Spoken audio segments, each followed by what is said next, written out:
रूस यूक्रेन युद्ध की वजह से गेहूं के निर्यात मार्केट में भारतीय गेहूं को लेकर चर्चा जोरों पर है।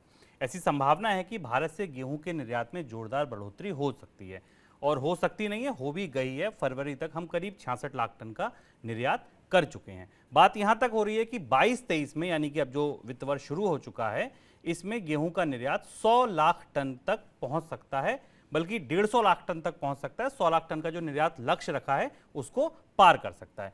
निर्यात के लिहाज से जरूर ये खबर आपको राहत देने वाली लग सकती है, बड़ी लग सकती है, लेकिन निर्यात बढ़ने से हमारे घर में स्थिति दिक्कत वाली हो सकती है। यहां महंगाई बढ़ने की, यहां शॉर्टेजेस की संभावना बनती देख रहे हैं।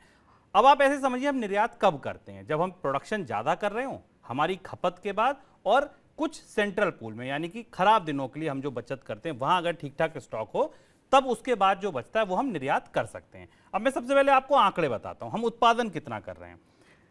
20-21 में हमने 10 करोड़ टन का उत्पादन किया था, सामने ग्राफिक्स आपके, और देखिए 21-22 में 11.13 करोड़ टन का उत्पादन हुआ। मोटी फिगर लेके चलिए, 11 करोड़ टन हमने पैदा किया। अब इसमें से हमने खपत कितनी कर ली? दूसरा नंबर खपत का, 11 करोड़ टन में से 10.79 करोड़ टन, यानी कि लगभग 11 करोड़ टन ही देख लीजिए आपकी खपत है। यानी कि हम जितना उत्पादन कर रहे हैं लगभग मोर और लेस उतना ही खपत कर ले रहे हैं। ये खपत क्यों, उत्पादन घट भी गया है, जितना अनुमान था उससे 10% उत्पादन हीट वेव की वजह से घटने का अनुमान है। अब बात आई कि भैया सेंट्रल पूल में कितना रखा है, तो सेंट्रल पूल का जो नियम है वो ये है कि 40 लाख टन गेहूं होना चाहिए।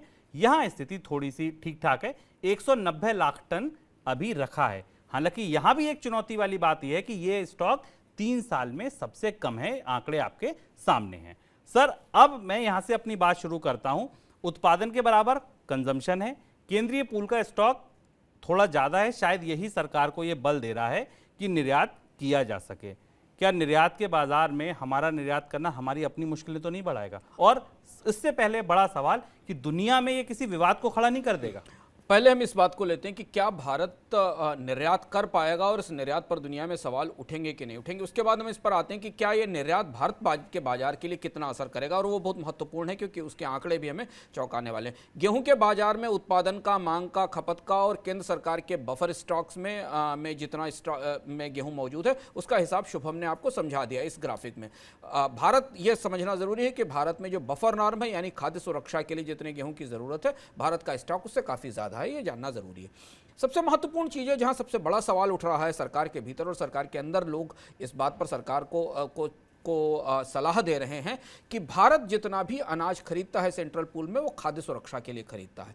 दुनिया के देशों में और WTO में भारत ने अपने लिए एक स्पेशल प्रिविलेज लिया था, चूंकि बड़ी आबादी है और उसे सस्ते अनाज की ज़रूरत है, तो सब्सिडी पर, उसकी कैरिंग कॉस्ट पर, उसकी इकोनॉमिक कॉस्ट पर सरकार पैसा खर्च करती है। FCI सारा का सारा अनाज खरीदती है, उसके लिए उसे बैंकों से कर्ज मिलता है और उसे सस्ती दर पर घाटे पर, नुकसान पर लोगों को खाद्य सुरक्षा के लिए बांटा जाता है। अगर ये अनाज, जिसकी चर्चा चल रही है कि सेंट्रल पूल से निर्यात करने की बात चल रही है, अगर ये अनाज सरकार निर्यात करती है तो इस पर अंतर्राष्ट्रीय बाजार में सवाल जरूर उठेंगे, क्योंकि ये माना जाएगा कि सरकार ने खाद्य सुरक्षा के नाम पर जो अनाज खरीदा था उसे अंतर्राष्ट्रीय बाजार में वो बेचकर प्रतिस्पर्धा को बिगाड़ रही है। तो एक चीज तो बड़ी स्पष्ट से दिखाई देती है शुभम, कि सेंट्रल पूल से अनाज निर्यात करने की गुंजाइश या संभावना नहीं दिखती कानूनी तौर तरीकों से। हालांकि सरकार के भीतर से उत्साही आवाजें ऐसी आ रही हैं कि सेंट्रल पूल में 189 लाख टन का अनाज पड़ा हुआ है और इसका हम इस्तेमाल करके इसे निर्यात कर सकते हैं। पर क्या WTO के नियमों के तहत सरकारी अनाज का निर्यात कर पाएगी? क्या दुनिया के देश इस पर आपत्ति नहीं करेंगे? क्या यह खाद्य सुरक्षा के लिए खरीदे गए अनाज के निर्यात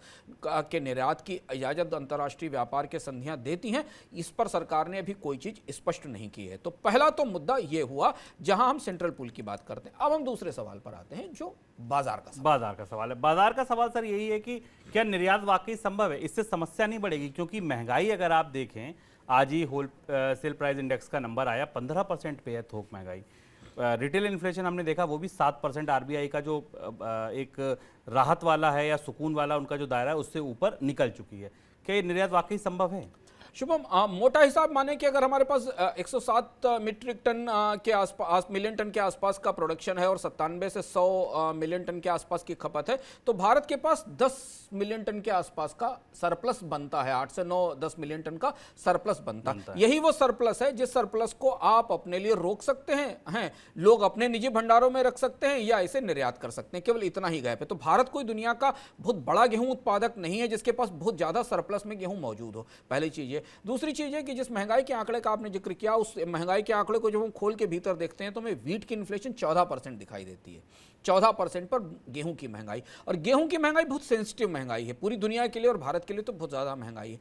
तो मान लें कि भारत सरकार मुक्त हाथ से लाइसेंस जारी करती है गेहूं के निर्यात का, जैसे उसने इजिप्ट से बात की है और अभी हम जनवरी तक काफी बड़ा निर्यात कर चुके हैं, और उस निर्यात का ही नतीजा है कि इस साल एमएसपी पर गेहूं की खरीदारी नहीं हो पा रही है क्योंकि बाजार में गेहूं की कीमतें बढ़ी हुई हैं। किसानों के नजरिए से अगर आप देखें तो ये अच्छी खबर है क्योंकि किसान पहली बार गेहूं की कीमतों में बढ़ोतरी देख रहा है, उसका लाभ उसे मिलेगा। लेकिन दूसरी तरफ, जैसा हमने पहले भी गेहूं के निर्यात के संदर्भ में मनी सेंट्रल में लगातार कहा है कि दूसरी खिड़की इसकी भयानक खाद्य महंगाई की तरफ खुलती है।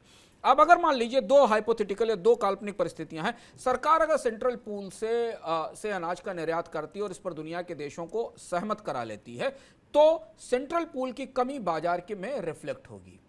सरकार का अनाज भंडार कम होगा तो बाजार में कीमतें और ज्यादा बढ़ेंगी। पहली परिस्थिति है और उसका असर हमको व्हीट के प्राइसेस में बाजार में दिख रहा है। दूसरी महत्वपूर्ण चीज ये कि सामान्य से अधिक निर्यात अगर गेहूं का होगा, सामान्य व्यवस्था से अधिक निर्यात होगा और भारत के पास सरप्लस लिमिटेड होगा, तो हमें उसकी कीमतों में बढ़ोतरी दिखेगी। क्या वो दिखने लगी है? अभी सेंट्रल पूल का गेहूं नहीं गया है, अभी वही गेहूं गया जो बाजार में सरप्लस तौर पर उपलब्ध है। और इसलिए शुभम, पहली बार हम रबी की हार्वेस्टिंग या रबी की फसल की आवक के सीजन में रबी की फसलों की कीमतों में बढ़ोतरी देख रहे हैं, जो सामान्य नहीं है क्योंकि जब नई क्रॉप आने वाली होती है तब बाजार में आमतौर पर कीमतें कम होती हैं।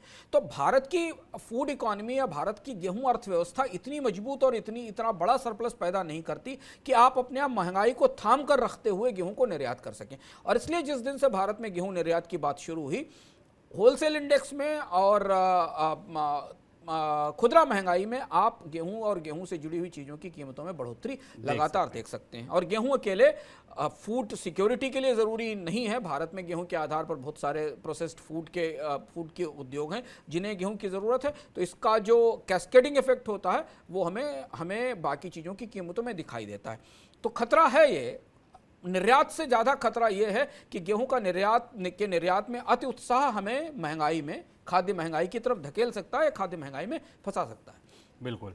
और अंशुमान जी की बात को ही अगर मैं डिकोड करूं आपके और अपने कंजम्पशन में, तो जो 400 ग्राम की ब्रेड 40-45 रुपए की मिल रही है वो शायद इसी महंगाई की वजह से मिल रही है। सर, दूसरी फसलें गेहूं के अलावा भी अगर हम देखें तो और फसलों के दाम भी लगातार बढ़ रहे हैं, ये कितनी बड़ी चिंता है महंगाई के मोर्चे पर?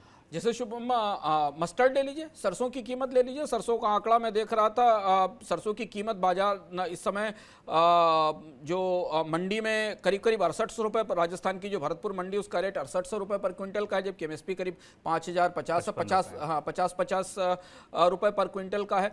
सीहोर की मंडी में गेहूं की कीमत एमएसपी से ज़्यादा है। तो इसके साथ चना भी, ग्राम भी, उसकी कीमत भी बढ़ी हुई है। तो गेहूं क्या है? गेहूं मतलब ये आप वैसे समझें कि जैसे बाकी किसी दूसरी कमोडिटी में जब पेट्रोल की या कच्चे तेल की कीमत बढ़ती है तो उससे जुड़े हुए बहुत सारे केमिकल और बहुत सारी चीज़ों की कीमतें बढ़ना शुरू होती।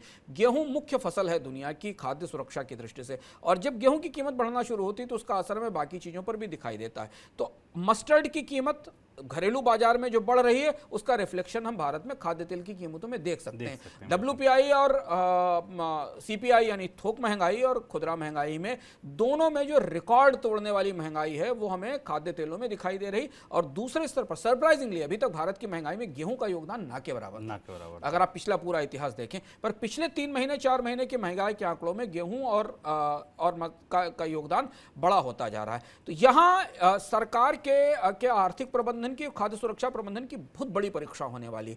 आप निर्यात का लाभ उठाकर बेहतर विदेशी मुद्रा अर्जित करना चाहते हैं या भारतीय बाजार में लोगों को महंगाई से बचाना चाहते हैं? क्योंकि महंगाई सरकार के नियंत्रण में नहीं है और वो दिख रही है कि निर्यात तो केवल 60 लाख टन के आसपास का हुआ है, लेकिन कीमतों में बढ़ोतरी गेहूं की उसकी तुलना में कहीं ज़्यादा है, जो लोगों के जेब में चुभेगी, और खासतौर से सबसे निचले तबके के लोगों के लिए, जिनके लिए गेहूं के अलावा और भोजन का कोई विकल्प नहीं है। तो ये समझना होगा कि सरकार इसके बीच में संतुलन कैसे स्थापित करती है, और इस पर हमारी निगाह बराबर बनी रहेगी गेहूं के निर्यात से जुड़ी हुई चीज़ों पर और गेहूं से जुड़ी हुई महंगाई पर। बिल्कुल। तो अब आप अगर निर्यात की बड़ी बड़ी खबरें पढ़ें तो उसके साथ साथ महंगाई का आंकड़ा भी देखना मत भूलिएगा, क्योंकि इन दोनों में सीधा रिश्ता है।